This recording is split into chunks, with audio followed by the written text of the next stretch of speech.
Hello, I'm Kathy Lewis. And I'm Deborah Baccarella. And today we're going to give you 7 tips for preparing your house for sale. One of the first things is the first impressions. You should treat your house just like a buyer would treat it. So when you are listing your home for sale, the first thing I'd suggest is take a walk up to the front door.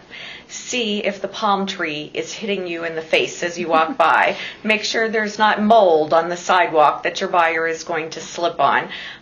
Change the hardware on the front door. Look at your landscaping. If you need to paint the front door, whatever you need to do, because that's where the buyer is going to decide whether they even want to walk into your house. Absolutely. And the second thing is declutter. Remove all the toys or the bikes or the old gym equipment or whatever you have that's cluttering up your yard. Go into your house and then look at it. Look in the closets. Look in the cupboards. If you have things that are just cluttering up everything, get rid of it. We've talked about that a lot, that you need to make storage in your house because a buyer is going to look at it from the perspective that will their stuff fit in the house. So now is the time to donate, give away, put in storage, and get rid of it. Start packing everything up. Put the boxes in the garage if you have to, but keep the house clean and neat. Absolutely. Then we get into removing the excess furniture once you get inside of the house, which would be a form of staging. You want to create nice vignettes within the house where a buyer could envision their stuff and envision themselves in that particular house. So getting rid of the excess furniture, taking a new fresh set of towels and putting it in the bathroom, getting rid of your personal items that are in the house so when the buyer walks through, they can envision their family photo there in the house. Right.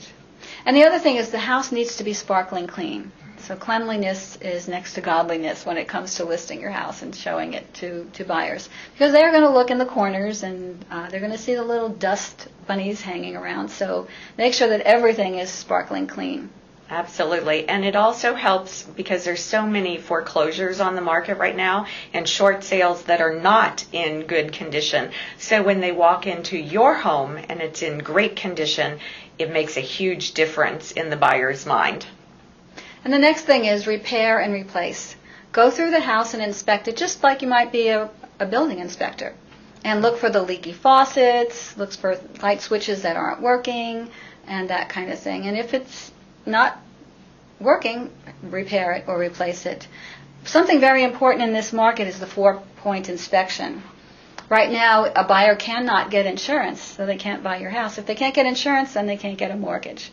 So the 4-point inspection covers the roof, the electrical, the plumbing, and the air conditioning.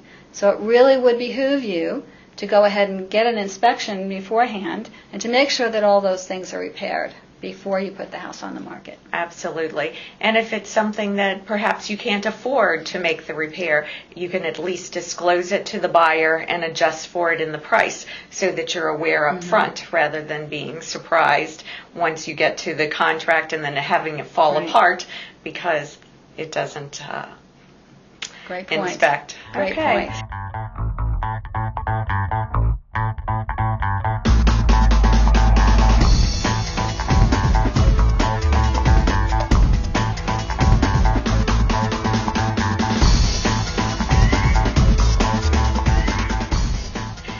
And the last thing is creating a really nice ambiance for your buyer.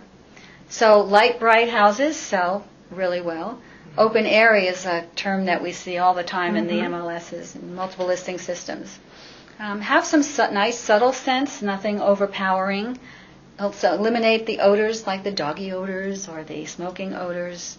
And maybe some soft music would be nice.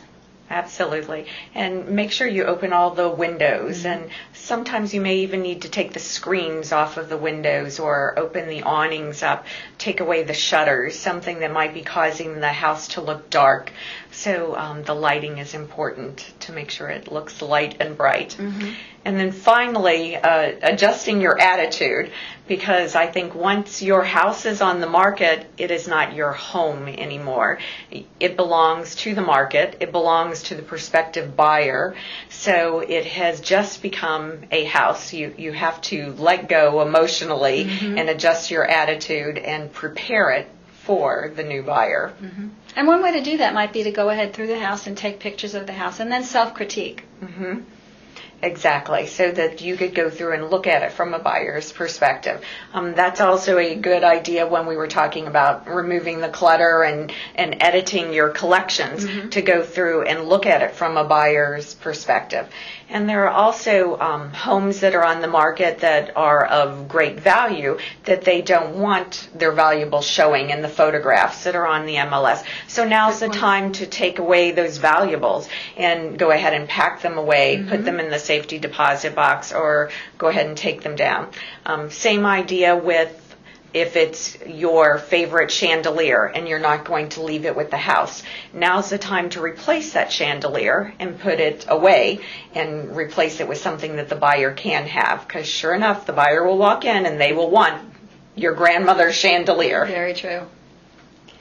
Okay, so just to summarize our 7 tips in our real estate segment for this week is first impressions, count, declutter, make everything as clean as possible, stage it, repair and replace, create an ambiance, and adjust your perspective. Thank you for joining us today.